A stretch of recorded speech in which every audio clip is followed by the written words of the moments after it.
నిర్ణయం తీసుకుంది. ప్రస్తుతం నవయుగ కంపెనీకి కాంట్రాక్ట్ పనులు ఆపాలని ఆదేశించింది. అంటే ప్రభుత్వాలు మారినప్పుడల్లా ఇలాగా పనులు ఆపడం వల్ల ఇప్పటికే వరద వచ్చింది. ముంపు ప్రాంతాల ప్రజలు మట్టిలోనే చాలా ఇబ్బంది పడుతున్నారు, జల దిగ్బంధంలోనే. ఈ నేపథ్యంలో ఏం చేస్తే బాగుంటుంది?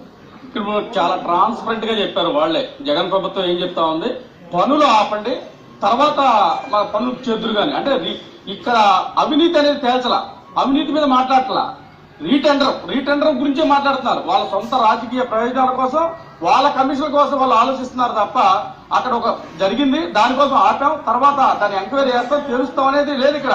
తర్వాత ఎప్పుడో తెలుస్తారు, ముందు రీటెండర్. కానీ ఇప్పుడు దేశ ప్రజలకి, రాష్ట్ర ప్రజలకు కూడా అర్థమవుతా ఉంది, ఇంత ఇండియాలో, ప్రపంచంలో భారతదేశాన్ని ఒక అద్భుత దేశంగా తీర్చిదిద్దిన కాంగ్రెస్ పార్టీని కోల్పోయామన్న బాధ ఈ రోజు జనాలందరికీ కలుగుతా ఉంది. దానికి కారణం ఈ రోజు చూస్తా ఉన్నాం, ప్రతిదీ రీటెండర్ అంటున్నారు, ప్రతిదీ రాజకీయ కక్షాదింపన్నారు. ఏనాడు దేశంలో కానీ రాష్ట్రంలో కానీ కాంగ్రెస్ ప్రభుత్వం అలా చేయలే, పనులు చేసుకుంటా వెళ్ళింది. ఈ దేశానికి ఎన్నో అద్భుతమైన ప్రాజెక్టులు ఇచ్చింది. కానీ ఈ రోజు చాలా స్పష్టంగా నువ్వు ఈ రోజు కేవలం పోలవరం ప్రాజెక్ట్ ని అద్భుతంగా వాళ్ళు చేస్తా ఉన్నారు, చేయలేదని చాలా బాగా చేశారు. కానీ రాజకీయ లబ్ధి కోసం మీరు చేస్తున్నారు తప్ప రాజకీయ స్వార్థం కోసం, ఆ చంద్రబాబును తెలుగుదేశాన్ని విమర్శించడం కోసం, అతన్ని అభాస్పాలు చేయడం కోసం మీరు చేస్తున్నారు. మీ టెండర్ల ద్వారా మీరు ప్రత్యేక లబ్ధి పొందడం కోసం చేస్తున్నారు తప్ప ఇది ప్రజల శ్రేయస్సు కోరి కాదు. చాలా క్లియర్ గా ఇవాళ నివాసితులు ఉన్నారు, అక్కడ రైతులు ఉన్నారు, ఇల్లు కోల్పోతున్న వాళ్ళు ఉన్నారు. వాళ్ళందరికీ ఇంకా లేట్ చేస్తున్నారు తప్ప మీరు వాళ్ళ గురించి ఒక్క క్షణం కూడా ఆలోచించట్లా. మీ రాజకీయ లబ్ధి కోసమే ఆలోచిస్తా ఉన్నారు.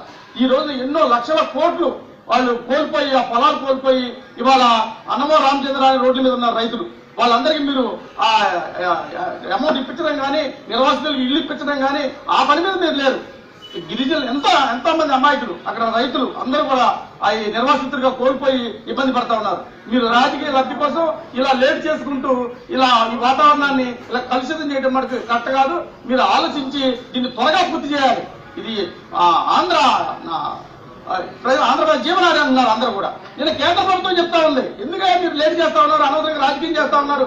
నువ్వే చెప్పావు ఇది కేంద్ర ప్రాజెక్టు, కేంద్రం వాళ్ళే చూసుకుంటారని చెప్పి మన ఢిల్లీ నుంచి నువ్వే చెప్పావు. కానీ ఈ రోజున నీ రాజకీయ లబ్ధి కోసం నువ్వు చేస్తా ఉన్న తప్పులు ఇవి. దయచేసి దీన్ని చాలా స్పీడ్ గా పూర్తి చేయాలని కోరుతా ఉన్నాం. మీరు చెప్పండి, రాష్ట్ర మంత్రి అనిల్ కుమార్ యాదవ్ ప్రకటించారు.